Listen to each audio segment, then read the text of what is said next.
welcome back to my channel. This is a different video for me today.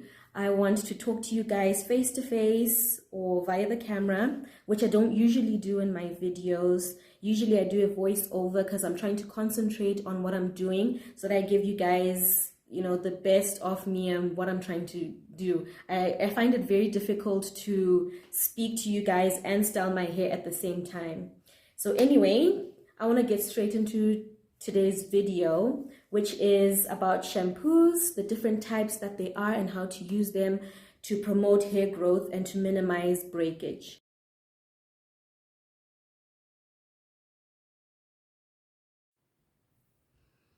Okay, if you see me looking down towards this direction, I have some notes that I've jotted down so that I don't forget any important ideas that I have that I want to share with you guys.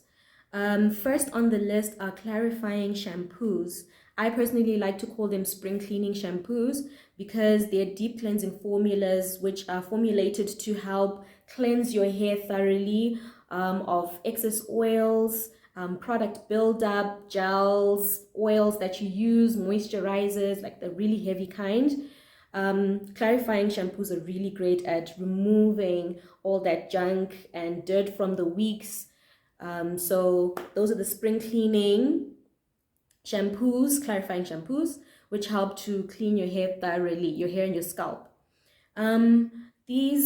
The formulas of clarifying shampoos usually have really strong cleansing agents. Sometimes sulfates may be included. Most of the time, these clarifying shampoos are acidic in nature because that will help really strip and penetrate the scalp and your hair shafts to really clean the hair. For clarifying shampoos, my recommendation is that you do it at least 2 times a week or once a month, specifically for the clarifying shampoos. If you don't, your hair will get weighed down with the product buildup if you don't really go in there with the clarifying shampoo. So my recommendation again is at least twice a week. And then, or you just judge how your hair feels and you decide what to do, but that's my recommendation. If you want to go for a straight style, I'd suggest you also clarify your hair as well, so that when you go in with heat styling tools, you're not going over, residue of gels and oils. You want to make sure your hair is completely clean so that your hair is not weighed down when you straighten it. Another recommendation that I have for clarifying shampoos is that you go in after you've done the clarifying. You go in with a deep conditioner. That's my recommendation because your hair has been stripped of, its natural moisture. So you want to go in with a deep conditioner. Another recommendation I have for clarifying shampoos is to concentrate your shampoo process on your scalp mostly, and then you let the residue of the shampoo just slide down and cleanse your hair at the same time so that you minimize having your hair being stripped of its moisture. So that really helps. When your hair is really stripped of moisture, it has a tendency of breaking, so these tips will kind of help you minimize breakage whilst cleansing your scalp to promote hair growth. My example for a clarifying shampoo is going to be Mielle Organics. It has a clarifying effect for me. It doesn't specify whether or not it's a clarifying shampoo, but I feel that way because of the way it leaves my hair feeling. It really strips, like this goes in, it really cleans. It contains rosemary and mint, which I like. It feels nice on the scalp, really stimulating. So that's a plus for Mielle. It's extremely cleansing and extremely stripping, if that's a word. It really strips my hair. If you feel the same way, comment down below and let me know how you feel about Mielle Organics. It contains biotin as well, so if you want a little protein infusion into your shampoo regimen, that's also really great. But I like to use this once in a while because it's strong. I find it to be strong anyway.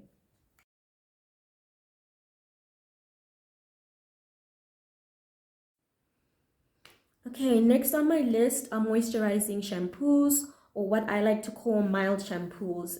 These shampoos usually contain oils or humectants to reduce the stripping effect of the cleansing agents. If you have dry or frizzy hair or chemically treated hair, then moisturizing shampoos are best for your type of hair. For myself, since I'm natural, in between my clarifying sessions, okay, like within a month, if I clarify once in that month, each week I can usually go with for a mild shampoo, or I can co-wash, but I'll talk about those later. But in between the weeks within a month, I can go in with my moisturizing shampoos to maintain the health of my hair, concentrating again on my scalp, and letting it run down the shaft of my hair, just, for a weekly maintenance, if that's what you want. Some people don't usually like to shampoo their hair too often, and I understand why, because you don't want to strip your hair of its natural oil, so I get it.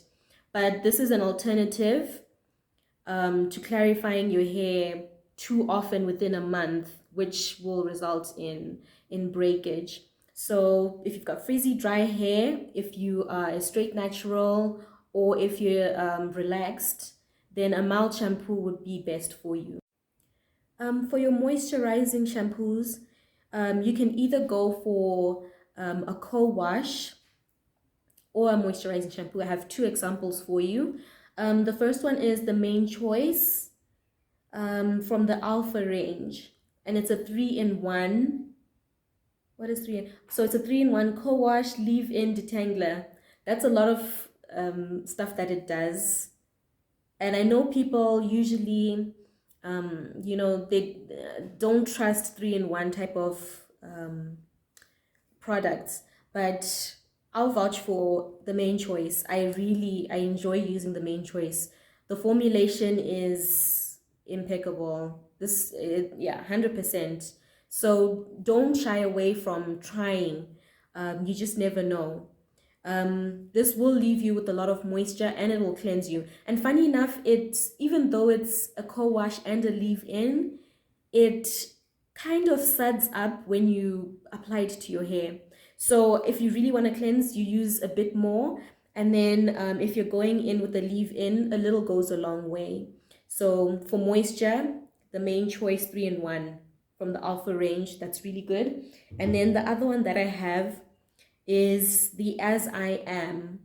So this is a cleansing pudding, sulfate-free moisturizing cleanser, Main Choice.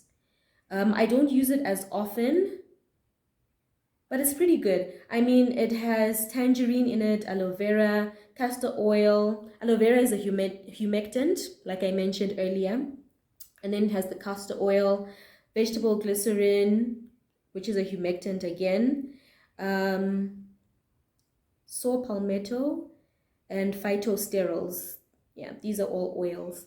So it's packed with oils. Your hair won't feel stripped if you use a product like this.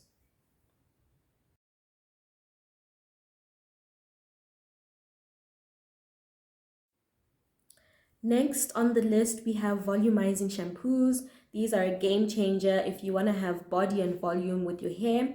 I recommend volumizing shampoos for people who like to maintain straight hair. So if you're a straight natural, or if you're relaxed, that's, the chemical treating to keep your hair straight, then I would suggest that you go for a volumizing shampoo to give you back that body that you lose when you put in the heat or the chemicals. These volumizing shampoos contain polymers that coat the hair, and this coat helps to give you extra body and volume. So that's the mechanism of these volumizing shampoos. Okay, my recommendation for using volumizing shampoos is that you go in with a lightweight leave-in conditioner so that you maximize the volumizing effect of the shampoo. Yeah, so that's basically it for volumizing shampoos.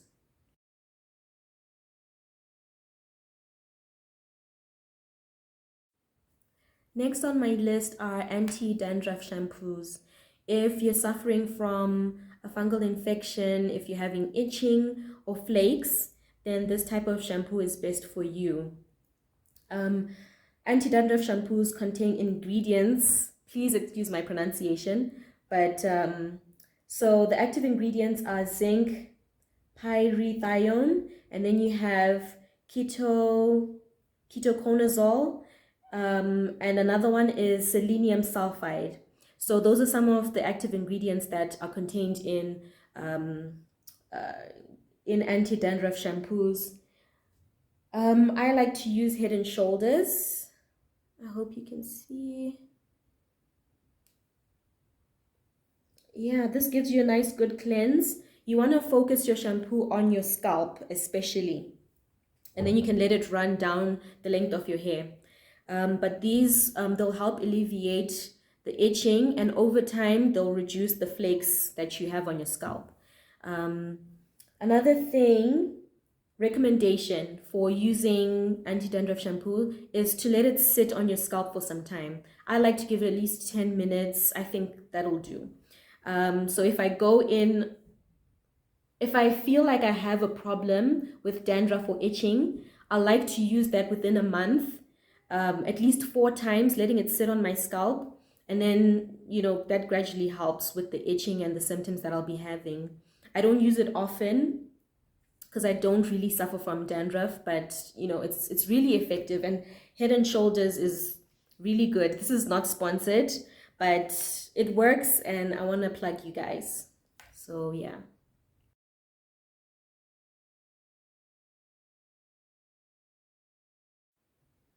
Next on the list are color-safe shampoos.